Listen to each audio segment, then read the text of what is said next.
Welcome to the Principles of Marketing class. We are going to look at Section 6, Microenvironment, Macroenvironment under Unit 1. That is the nature and the environment of marketing. By the end of this session, you are expected to be able to explain the macro environment of marketing, then describe how the forces in the macro environment influence marketing activities. You should also be able to discuss the political and legal environment of marketing. Then finally, discuss corporate social responsibility in relation to marketing.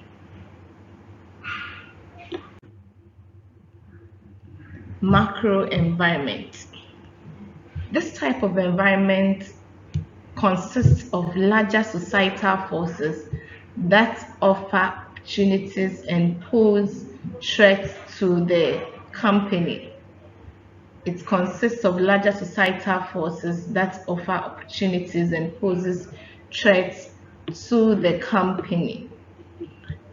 There are so many forces under this type of environment, but we are going to focus on the major forces when it comes to this environment.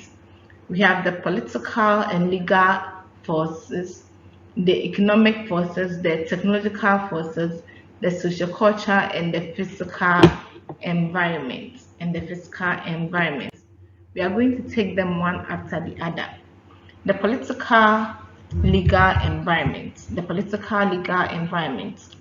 Marketing decisions are strongly affected by the development in the political environment, which basically consists of laws, government agencies, and pressure groups that influence or limit various organizations and individuals in a given society.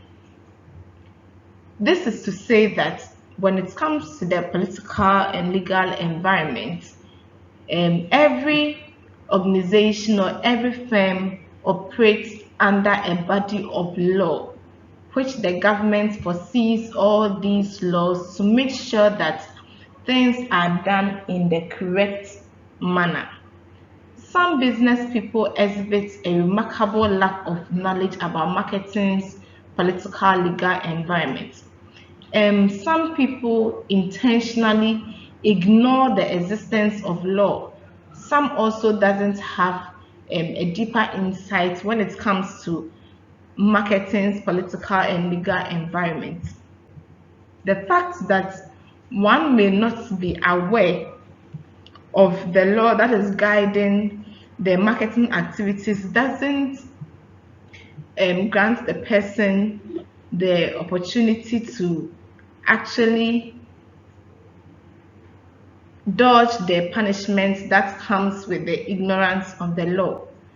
One thing you should know that every firm has a governing body that sees the day-to-day affairs of the firm.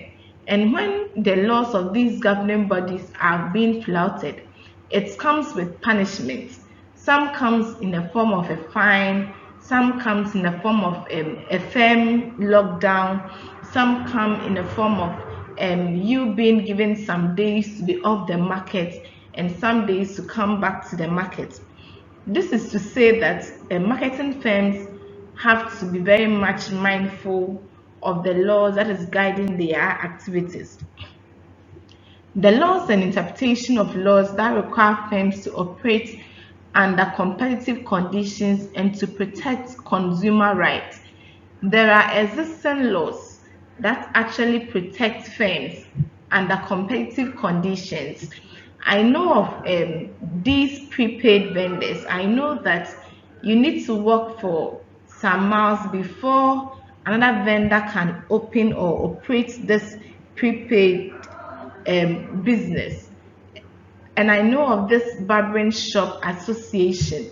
There should be some form of kilometers away from existing shop in an already existing society. So with all these, you would say that these firms actually operate under competitive conditions, since their competitors are those who are into the same business with them, there's a need for you to work for a while before you could meet another shop of that nature.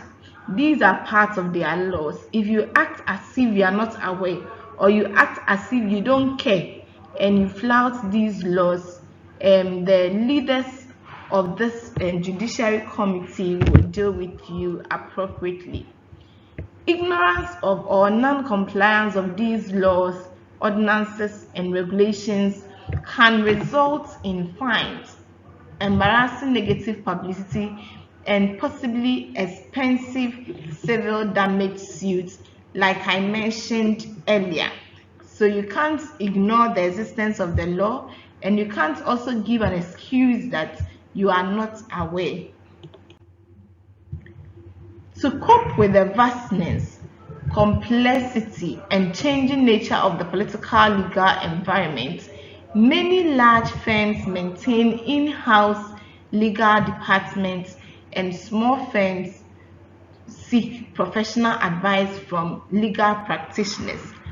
In order to avoid people from flouting the laws of the country and also the laws that comes under their governing bodies, some firms actually have in-house firms that maintain a legal department that helps them to make sure that checks are being put in place in order for their employees or manufacturers to go strictly according to the laws.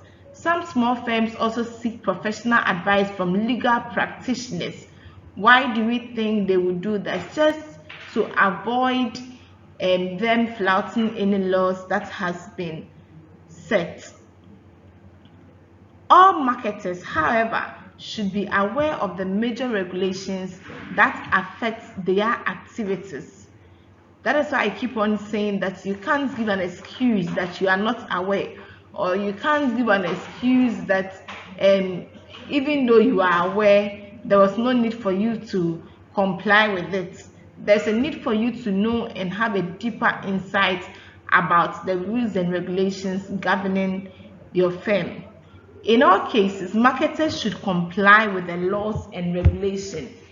The underlying word here is in all cases, not in some cases. In all cases, consumers' rights should be protected, competitors' rights should be protected in all cases. Marketers shouldn't just think about themselves, but also should think about the welfare of consumers. Marketers shouldn't just think about the short-run profit and just focus on they gaining money. So it is very mindful that in all cases, marketers should comply with the laws and regulations that is governing the marketing firm. Now, let us look at the economic forces. The economic environment. The health of the economy influences how much consumers spend and what they buy. The health of the economy influences how much consumers spend and what they buy. So, as it is said, when there is money in the system, people often purchase frequently. But when there is no money in the system, the purchasing power of consumers actually comes down. Let's take this time, for instance, during the COVID season, we realized that most people had lost their businesses. Some had to close their shops, and some had to stay home because of the lockdown. What happened afterwards?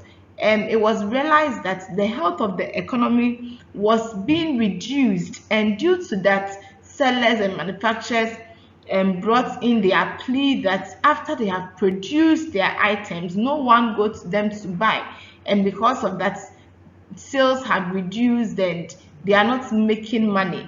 This was as a result of the poor health of the economy we find ourselves in. The economic environment consists of factors that affect consumer purchasing power and spending patterns. Some of the economic environmental forces include the income level of workers, the inflation rates, unemployment rates, interest rates, and etc. Total buying power depends on current income, prices, savings, and credit. So we all know that for somebody to come up to make a purchasing power depends on how much the person has, or how much the person is going to have at the end of the month, or how much the person has saved, or the rate at which price is. We all know about our demand and price relationship. We realize that when prices increases, demand reduces, and when prices come down, demand increases. As a result of that, somebody's buying power can go up when prices are lower, and the same buying power can also reduce when prices are higher. Also, someone who has enough savings in their bank account or with any financial institution tends to be wealthy, and with that, the person relies on what he or she has to make a purchasing decision. Other economic environmental factors include the inflation and unemployment. We all realize that at a point in time, oil pricing was increasing at an increasing rate. What happened then? People reduced the intake of oil, and some people had to switch from sunflower to the vegetable oil.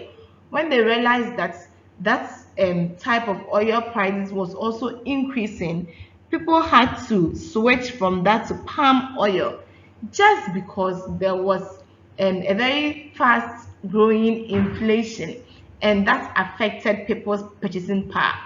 Also, when there is a high unemployment rate, you realize that people don't have the means to purchase because there is no source of income at the end of the month, and this also leads to the decrease in the purchasing power. Now, let us look at the technological environment. We all know how the fast pace at which technology is increasing. And if you take two marketers there, for instance, one marketer happens to be somebody who has adopted technology, and one marketer also happens to be somebody who goes with a traditional way of marketing his or her products.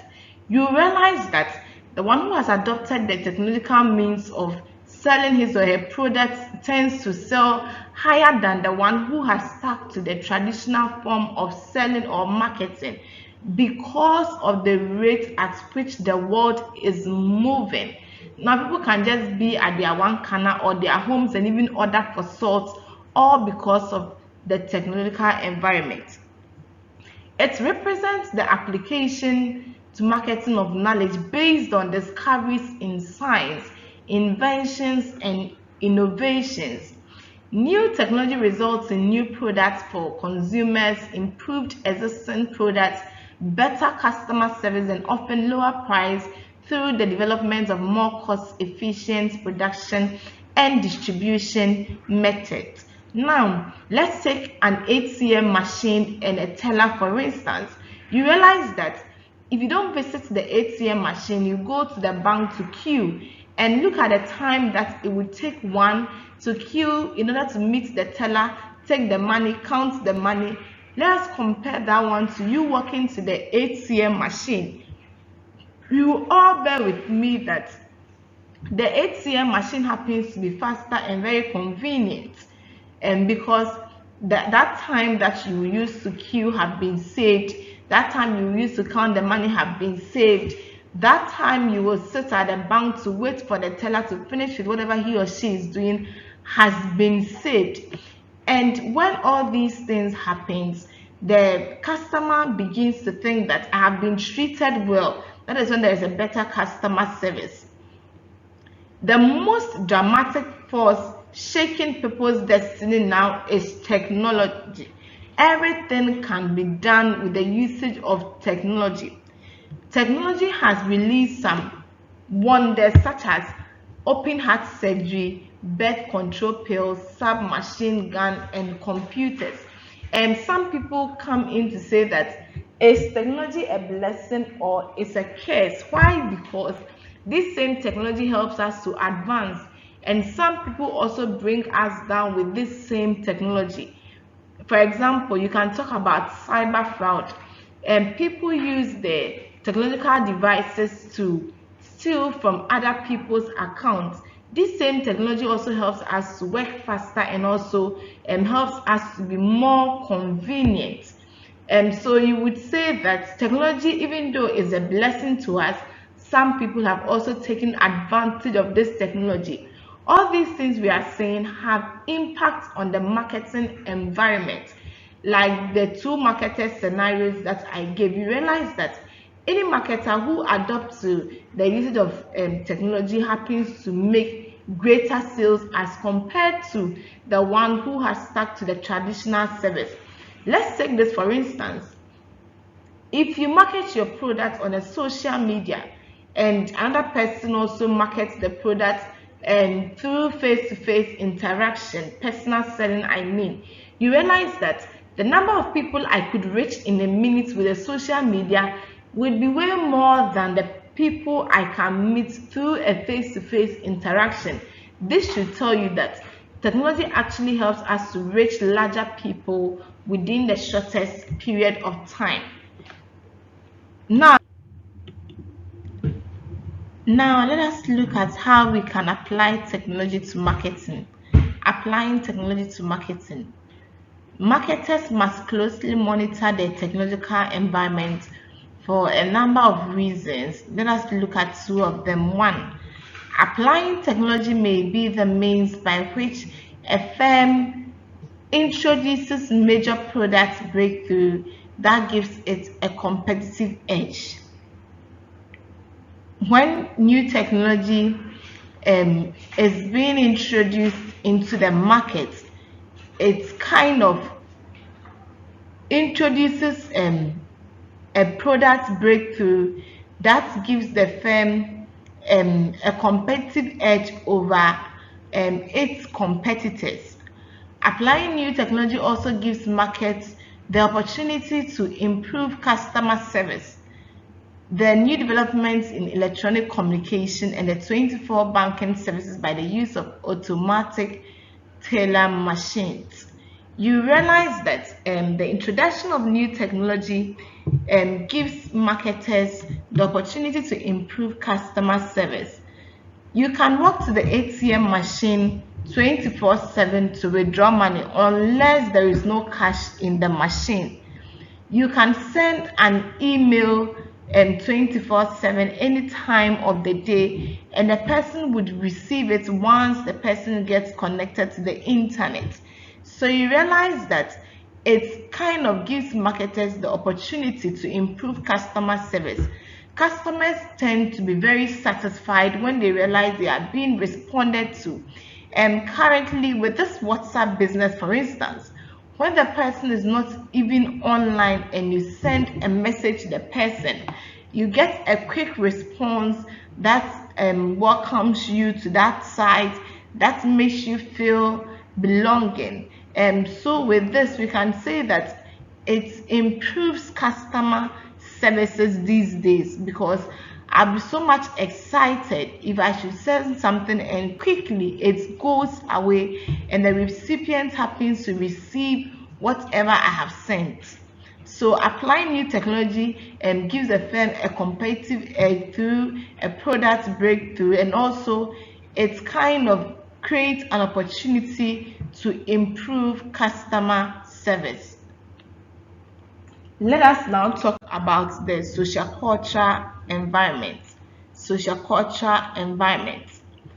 The cultural environment is made up of institutions and other forces that affect society's basic values, perception, preferences, and behaviors. Culture is a way of life, and how we eat, how we talk, how we walk, how we do our things communicate a lot about where we were brought up from. People grow up in a particular society that shapes their basic beliefs and values. People in a given society hold many core beliefs and values that will tend to persist. If you happen to find yourself in a place where you were grew up, you realize that your kind of doing things becomes different from other people who don't come from that same society. Also, when a group of people comes from the same society, you realize that the way and manner they do their things happens to be similar because they have been brought up with the same culture. Core beliefs and values are passed on from parents to children and are reinforced by schools, churches, businesses, and governments. You realize that when we were children and since our childhood stage, we are being taught how to dress, we are being taught how to greet, we are being taught how to walk, we are being taught how to even eat. But as we grow up, all these things are reinforced or they are emphasized by schools, by churches, by business and government. Let's take Muslims for instance. They are not allowed to take pork from their homes, but they grow up and learn this thing from their religion that we are not supposed to take. Even though the society have guided someone, even though the society have guided somebody, you realize that the church have re-echoed or the religion have re-echoed that in the person's ears, and because of that the person acts in manner of meeting the needs of his or her culture. Marketers have some chance of changing secondary values but little chance of changing core values. Our core values or our primary values happens to be those values we learned from our homes, we learned from the society, we learned from the church and blah blah blah. But the secondary values happens to be things we hear from outside, things we learn to adapt to what we already know or what our parents have said to us.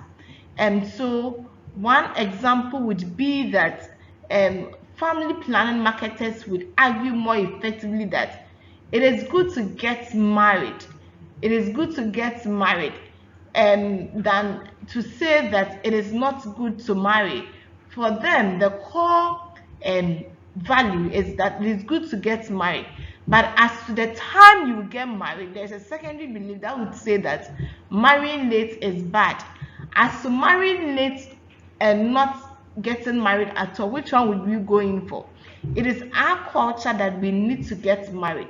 But as to the time you get married, it is between you and your God. So you realize that marriage and you getting married, it's a primary belief that we have from our culture. But you getting married late, which people say it's bad, is a secondary belief that we've heard from outside that you don't have to marry late. But it is good to marry late than not to marry at all. Family planning marketers could argue more effectively that people should get married later than they should not get married at all. I know of these typical villages in the north who don't believe in education. So to them, you don't have to school, you need to get married. It's a secondary belief. Okay, it's a secondary belief because that is what they have seen and that is what they have realized. When these same people travel to Accra or they travel to the greater region and they are being educated on the consequences of not schooling, they turn up to quickly alter their decision. Then you find these same people in school. So for secondary belief, it is easy to kind of alter it or change it. But with primary belief, what we have been brought up with by our parents, what we have been taught by the parents and have been emphasized by schools, by our churches, cannot be easily changed since they are core beliefs. Let us look at the physical environment. The nature of physical environment involves natural resources that are needed as inputs by marketers, or they are affected by marketing activities. This physical environment stresses on the fact that all the raw materials, all the inputs which are being used for production are being taken from the society, or are being found in a physical environment we find ourselves. Marketers should be aware of the threats and opportunities which is associated with trends in the physical environment. There is a need for marketers to be aware of the threats, and they also need to be aware of the opportunities associated with trends in the physical environment. Some of these include shortages of raw materials and renewable natural resources. I am into the preparation of pepper sauce. If I get to the market and I'm being told that raw materials such as onion, fish is limited, and due to that prices would be charged higher before I could purchase. When I take a step to purchase these items at a higher price, you realize that this higher price would be passed on to the customers, and at the end of the day, the customer will be paying a higher price for that small product he or she used to buy. This as a result of the physical environment. And so with this, there's a need for us to preserve the physical environment. The earth materials consist of the infinite, the finite, renewable, and the finite not renewable. We will take them one after the other. Infinite resources such as air poses no immediate problem, although some groups see a long-run danger with that. Air can lead to a long-run danger when it is being polluted. I quite remember at a time I was at the university practice senior high school when an unknown person had to cause a very dangerous bushfire. During that time, the asthmatic patients were falling, some were fainting. It was a lot of issues because the air has been polluted, and these people can't inhale this type of air. So when it happens that we say that the physical environment has been polluted, and it actually affects the decision that people make. The earth materials consist of the infinite, the finite renewable, and the finite not renewable. I have explained the infinite to which I give an example of the air, I give an example of the sun and the moon. They are all infinite resources that are naturally found in the environment. The renewable natural resources such as forests and food have to be used wisely and preserved. There are forests that I have seen with my eyes which are being said that they are sacred forests. You can't just enter anyhow. Why do you think they call it a sacred forest? Because they want the trees to be preserved. If you give human beings a chance, they will go there to cut down all the trees, all in the name of production. But if these things are not preserved, how can we survive tomorrow? So therefore, there's a need for us to preserve the forest and also preserve food. We need to use them wisely. Companies in the forestry business are required to reforest timberlands in order to protect the soil and to ensure wood suppliers to meet future demands. So after cutting down a tree, it is very important to practice afforestation. That is, you replanting the trees to replace the cut down ones or to replace the old ones. Food supply can be a major problem because the amount of farmable land is limited, and because more and more of it is being developed for urban areas. Now, I don't know whether we can get a land in Accra to farm. Why? Because these farmable lands have been converted into a residential apartment that people do rent to live. This should tell you that our food, our forests, they should all be preserved. Non-renewable resources.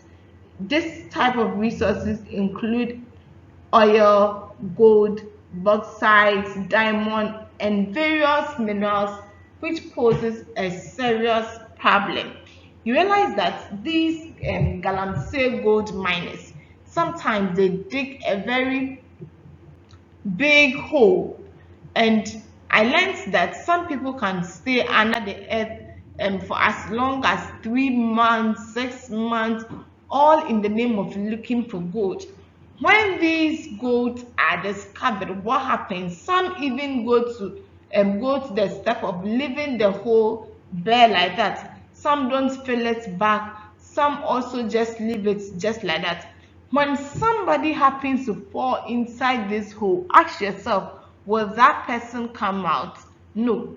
And some also tend to affect the water bodies around these mining areas. They tend to pollute the water, whereby people can't even use the water for anything. You either find alternative sources of energy or you control its usage. All these energies like gas, electricity, and whatsoever, we believe that they shouldn't be misused. People should look or monitor their energies that they use in manufacturing. It shouldn't be that because you're into manufacturing, you're going to consume all the energies that households use in Ghana. You either find alternative sources of energy or you control your usage. On this note, we will bring the macro environmental forces here. I hope everything was clear. Thank you so much.